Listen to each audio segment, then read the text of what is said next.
move on, I want to talk about Mike Tomlin because I think that a lot of people kind of give Mike Tomlin a lot of criticism, and I understand it because anytime you're great, you're going to get criticism. I mean, look at Tom Brady. People are still knocking Tom Brady, and that guy's Drew at 80. They're hating, bro. How am I hating? I'm just saying the people who still not Tom Brady, they're hating. Oh, yeah. But yeah, I mean, when you look at Mike Tomlin, here's the thing. You know, people are saying, hasn't won a Super Bowl in over 10 years, but they always, praise guys like Kyle Shanahan. Kyle Shanahan has had one winning season in 4 years. You look at Sean Payton. How come no one comes at Sean Payton about the fact that the Saints haven't won a Super Bowl in over a decade? And in between that time, Sean Payton had multiple losing seasons. Mike Tomlin's never had a losing season. So I understand that people are saying, okay, we're the Steelers. We want to win multiple Super Bowls. Tomlin has won a Super Bowl with Pittsburgh. Obviously didn't win the second one when he went up against the Green Bay Packers several years ago. But it's just one of those things where if you fire Mike Tomlin, you better be pretty sure that you're going to bring in someone that is legit, because the likelihood is that the next guy you bring in is never going to be as good as Mike Tomlin. And if Mike Tomlin were fired right now today, there'd be about a half dozen GMs calling on the phone immediately, kissing that guy's feet, saying, "Come be our next head coach." So it's just one of those things where if you take away Bill Belichick, and Bill Belichick didn't exist, then I think that we look at Mike Tomlin in a little bit different light, because I think that outside of Bill Belichick, you can make the argument he's been the best, coach of our generation. You look at Andy Reid, Sean Payton, he's right up there with those guys. And Andy Reid didn't win a Super Bowl until he got an all-time talent in Patrick Mahomes. I know that Ben Roethlisberger is a Hall of Famer, but I'm gonna stop you there. Go ahead. I was pretty much almost done, but go ahead. This is why people are heavily critical as Mike Tomlin. So if Alabama goes 5 years without winning a national championship with Nick Saban, how will we look at Nick Saban? It depends on who you ask. The level of expectation in Pittsburgh is Super Bowl bust. New Orleans didn't really have those expectations they were pretty much non-existent after the Beastquake happened. After Bounty Gate went down, they pretty much non-existent. As a matter of fact, people didn't really start considering New Orleans a Super Bowl contender until like 2-3 years ago. You get what I'm saying?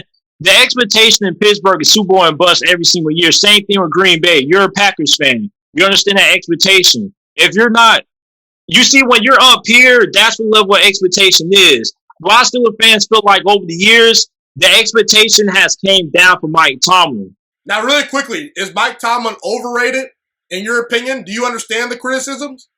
I definitely understand the criticism, but you also got to look at it like this. Look at the franchise he plays for. He plays for the Pittsburgh Steelers, one of the most iconic franchises in sports, one of the most winningest franchises in sports. The model for Pittsburgh is how a lot of franchises try to model their teams, but it's also the same thing for, the Dallas Cowboys. Like, when you go to a team that has a rich tradition of winning, and Super Bowl is the expectation. You get what I'm saying? Like, Mike Tomlin, going to the playoffs, losing wild card, a lot of coaches wish they could do that. A lot of coaches wish they could have 14 straight, winning seasons. But nobody really cares about that because, you're not even expected to do that. Like, that should happen.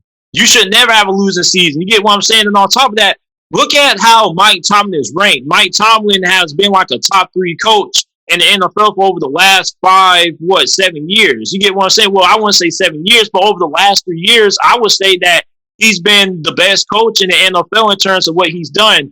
You look at a coach who has always, over the last 2 years, he's over-exceeded expectations. And I tell people this.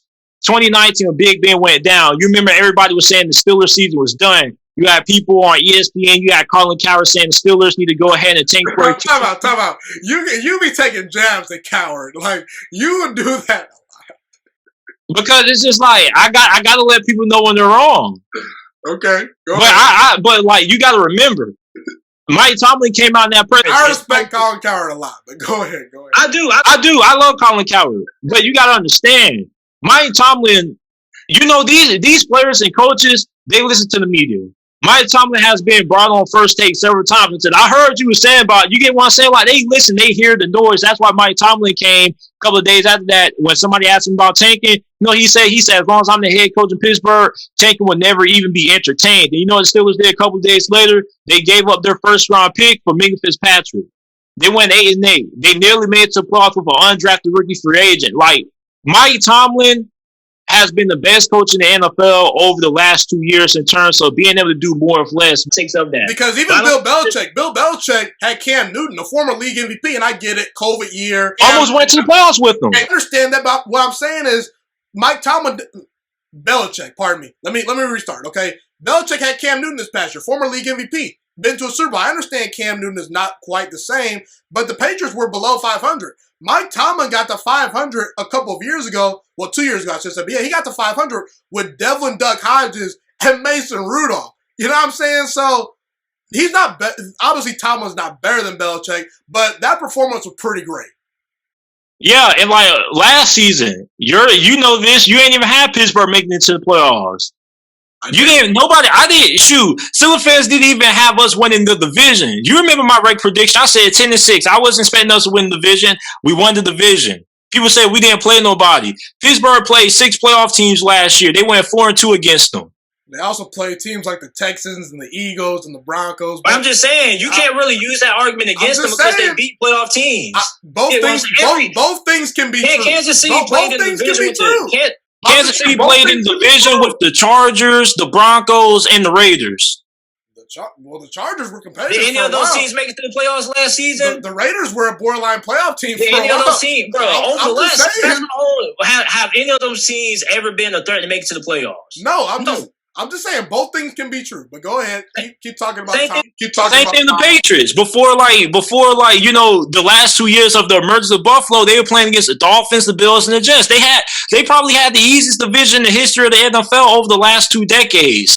When you're regarded as one of the best at your position, and you play for a franchise like Pittsburgh, the expectations are so high that making it to the playoffs is expected. Making it to the divisional round is expected. You're expected to make it to the conference championship. The expectation is Super Bowl. That's the only time you get a round of applause. Like Alabama fans, like you ever notice when Alabama isn't in the college football playoffs, Bama fans don't care about the season anymore?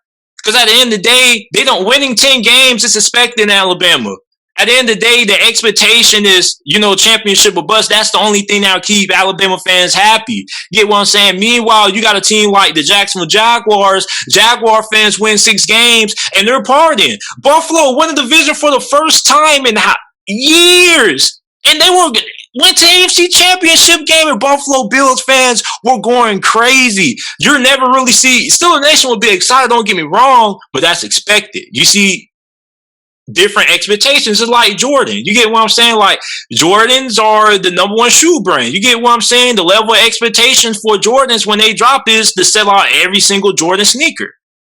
Now, you should never go back. It's just like a lot of people just look at the franchise and how we view Mike Tomlin, how people perceive you, or the expectation that people have for you, how people consider you in the eyes amongst other people, or the expectations. You get what I'm saying? Like, for example, somebody may think about you very highly, so they have higher expectations for you.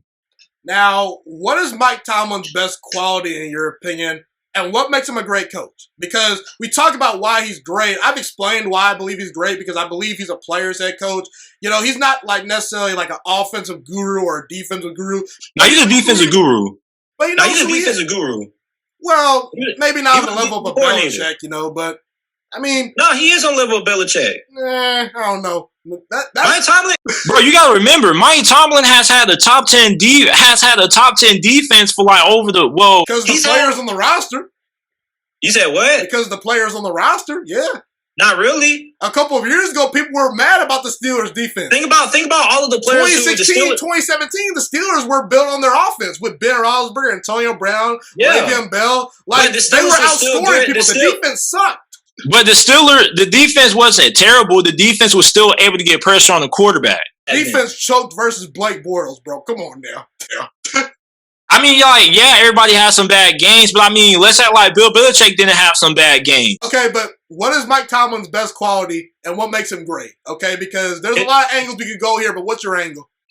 The 2 ones are being able to galvanize the team around them, getting players to elevate past their skill set. Good example of this is Doug Hodges. Doug Hodges was an undrafted rookie free agent. Not a lot of those guys don't even make the roster. They don't even make it to the practice squad. And Mike Tomlin won several games with them. He was able to win with an undrafted rookie free agent quarterback. I don't think that's ever been done, having a coach win multiple games with one. On top of that, his ability to make adjustments. Now, the ability to make adjustments goes down the drain when you go against Tom Brady. But outside of that, he's always been able to make adjustments. Like a lot of people talk about the defense. You had who was the Dick Lambeau. Dick Lambeau at the time was regarded as one of the best defensive minds. You get what I'm saying? But Dick Lambeau's defense got outdated, which is why Pittsburgh had to part ways with him. He was kind of like the re-innovator of Blitzburgh, per se. He had a lot of advanced blitzing schemes. That got outdated. Mike Tomlin is somebody who likes to keep the same coaching staff. He doesn't like a lot of coaching turnover. So you got rid of Dick Lambeau and you bring in a new defensive coordinator. That's when it kind of took a little bit to shift in terms of the philosophy. You also had to get the players in. But Mike Tomlin is exceptionally good when it comes to developing his defensive linemen, his pass rushers, Cam Hayward. Bud Dupree was damn near a bust. A lot of people don't remember that, but Bud Dupree was almost at the bust.